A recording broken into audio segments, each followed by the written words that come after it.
Hi guys, আজকে আমরা এসেছি কেএলসিসির সামনে। আপনারা এখন যে জায়গাটা দেখতেছেন এটা হচ্ছে কেএলসিসির ঠিক সামনের জায়গাটা। আমি কেএলসিসির সামনে যে একটা ফোয়ারা আছে, ফোয়ারার সামনে দাঁড়িয়ে আছি। এখান থেকে আসলে ভিডিও করাটা একটু টাফ, তারপরও চেষ্টা করছি করার। এটা হচ্ছে আপনার কেএলসিসির ভিতরের একটা অংশ। এখানে আপনি কেএলসিসির ভিতরে ওয়াটার পার্ক আছে, ওয়াটার পার্কের এই পাশে একটা ড্রেনের মতো আছে।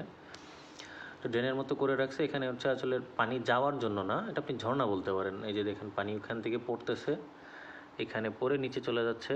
আবার এটা অন্য একটা মেশিনের মাধ্যমে ওরা এখানে আবার নিয়ে আসতেছে। এই যে দেখেন এখন ফোয়ারা চালু হয়ে গেছে। ফোয়ারাগুলো হচ্ছে আপনার দুইটা সাইড আছে, কখনো এই সাইডে আসে কখনো ওই সাইডে আসে। অনেক সময় একটু করতে যায় একটু এদিক সেদিক হয়ে যায় ভিডিওগুলো করার সময়। সব তো আসলে ধরা সম্ভব হয় না। এখন আমরা ওইখানে ওয়াটার পার্ক ঘুরে এখন আসলাম হচ্ছে কেএলসিসির টাওয়ারের ভিতর। কেএলসিসি টাওয়ারের ভিতরে এখানে শপিং কমপ্লেক্স বলতে পারেন। শপিং কমপ্লেক্সের ভিতরে এখানে হাঁটতেছি আস্তে আস্তে আর ঘুরে ঘুরে দেখতেছি। আর এখানে জিনিসপত্রের দাম এত বেশি মানে কল্পনার বাইরে। একটা নর্মাল টি শার্ট আপনার মালয়েশিয়ান রিঙ্গিতে 70, 80, 100 রিঙ্গিত পর্যন্ত, যেগুলো আমরা বাংলাদেশে মনে করেন 500 বা 600 টাকা দিয়ে কিনতে পারি। আর যদি গুলশান বনানী থেকে কিনে হয়তো বা 1000, 1500, সর্বোচ্চ 1000, 1500 না 1000 সর্বোচ্চ। কিন্তু এইগুলো হচ্ছে আপনার এখান থেকে যদি কিনতে যাই আপনার 100 রিঙ্গিত মানে হচ্ছে 2500 টাকা। মানে এত এক্সপেন্সিভ, আপনি কল্পনার বাইরে এত এক্সপেন্সিভ।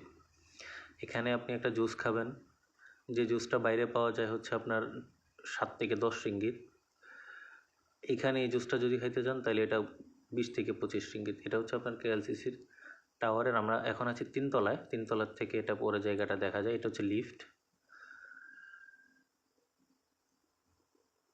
এটা হচ্ছে একটা ব্যাগের দোকান। এদিকে তো যাওয়াটা মাশাআল্লাহ মাপ চাই। এটা গুচি ব্র্যান্ড, দেখতেছেন গুচি, ওয়ার্ল্ড ওয়াইড ব্র্যান্ড। আর গুচির ব্যাগ কাপড়ের কথা নাই বললাম। আমরা আবার চলে আসছি কেএলসিসি টাওয়ারের সামনে, কারণ লাইটগুলো অন করে দিছে, এখন দেখতে অনেক সুন্দর লাগতেছে। আমার খুব পছন্দের একটা জায়গা। আমি মাঝে মধ্যেই আসি, এসে আমি ভিতরে খুব একটা যাই না, বা টাওয়ারের ভিতরেও খুব একটা যাই না, কারণ টাওয়ারের ভিতরে হচ্ছে আপনার অনেক মানুষ বেশি থাকে। আর হচ্ছে আপনার টাওয়ারের ভিতরে শপিং মল তো মাশাআল্লাহ মনে করেন যে মানুষের আঁকড়া। কিন্তু এখানের যে জায়গাটা আছে এখানে যেন অনেক মানুষ বসা,